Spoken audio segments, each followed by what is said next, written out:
ইদানিং সব থেকে যে কমেন্টটা বেশি পাই, ভাইয়া এসএসসি পরীক্ষায় কোন ক্যালকুলেটর আমরা ইউজ করতে পারবো, এইটা নাকি এইটা?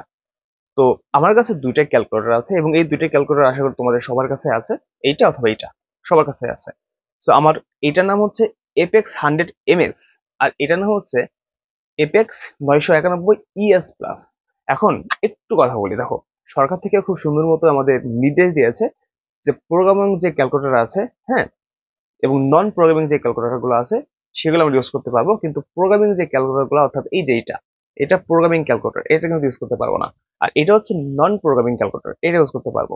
কিন্তু সব থেকে মজার বিষয় হচ্ছে আমাদের বাংলাদেশে যতগুলো ক্যালকুলেটর আছে, তুমি 2000-2500 টাকা যাই করো না কেন, একটাও প্রোগ্রামিং ক্যালকুলেটর নয়, সবগুলো নন প্রোগ্রামিং। জাস্ট আমাদের চালাই দেয় হচ্ছে প্রোগ্রামিং বলে, ঠিক আছে? সো চিন্তার কোনো কারণ নাই। তো এটা হচ্ছে ডুপ্লিকেট ক্যালকুলেটর, এটাও ডুপ্লিকেট ক্যালকুলেটর। এটা অরিজিনালটার দাম 1500 টাকার উপরে, এটা অরিজিনাল দাম এটা অনেক আছে, ঠিক আছে? তো এটা যখন কিনেছিলাম ধরো 300 টাকার ক্যালকুলেটর, আর এটা হচ্ছে 600 না 700 টাকার ক্যালকুলেটর। তো এটা দামের কথা বাদ দিই। এখন কথা হচ্ছে ভাইয়া, এই দুইটা বাদে তোমাদের কাছে কিন্তু আর অনেক অনেক ক্যালকুলেটর আছে, তাই তো? ব্ল্যাক কালারের অনেক অনেক ক্যালকুলেটর তুমি দেখতে পারছো। তো এখন প্রশ্ন হচ্ছে যে কোনটা ইউজ করতে পারবো, কোনটা ইউজ করতে পারবো পরীক্ষায়, এইটা নাকি এইটা? তো তোমাদের সরকারের যে কথাবার্তা এবং যে নির্দেশনা দিয়েছে তার পরিপ্রেক্ষিতে আমাদের এই এপেক্স 100 MX, এই ক্যালকুলেটর তুমি ইউজ করতে পারবা, এইটা পারবা না।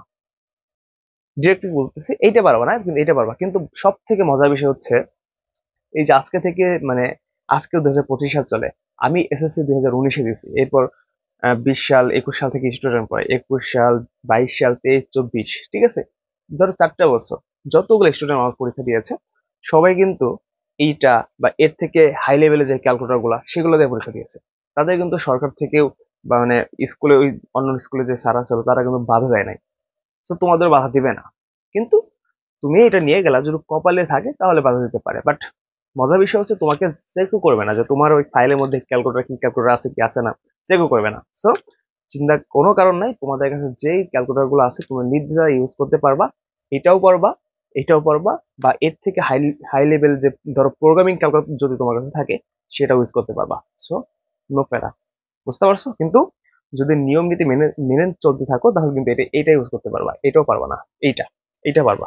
এটা হচ্ছে কি 100 MS, অর্থাৎ তুমি 100 পারবা, 570 পারবা, কিন্তু 991 পারবা না, ES প্লাস পারবা না, যদি নিয়ম মেনে চলো। কিন্তু নিয়মের পরিপ্রেক্ষিতে আমাদের যেহেতু বাংলাদেশ, যদিও দেশ উন্নত হচ্ছে, বাট দুর্নীতি কিন্তু এখনো আমাদের সব জায়গায় উন্নতি হয় নাই। আমি সরাসরি কথা বলতেছি। তো তুমি হচ্ছে ক্যালকুলেটর ইউজ করতে পারবা, যেই ক্যালকুলেটর তোমার কাছে থাকুক না কেন, স্যাররা তোমাকে কিছুই বলবে না, তোমাকে চেকও করবে না যে তুমি কি নিয়ে আসছো কি না আসছো। জাস্ট তোমাকে যখন গেটে তুমি প্রবেশ করবা, পরীক্ষার হলে গেটে যখন ঢুকবা, তখন তোমার পকেট চেক করবে যে তোমার পকেটে কোনো মোবাইল ফোন বা অন্য কোনো আদার্স কিছু আছে কিনা।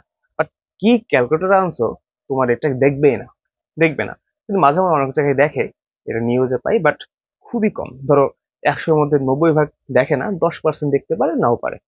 সো ভাইয়া চিন্তার কোনো কারণ নাই ভাইয়া এবং আপুরা, তোমরা নির্দ্বিধায় যেই ক্যালকুলেটর আছে ইউজ করতে পারো।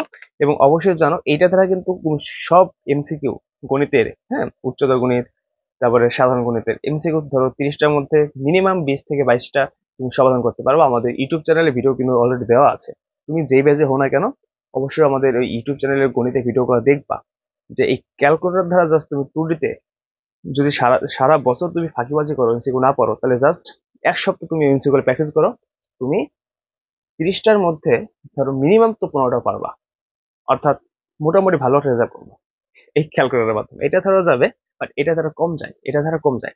সো মোট কথা হচ্ছে তোমার কাছে যে ক্যালকুলেটর থাকুক না কেন তুমি ইউজ করতে পারবা, বাট যদি নিয়ম নীতি মেনে চলতে থাকো এটা পারবা, ঠিক আছে?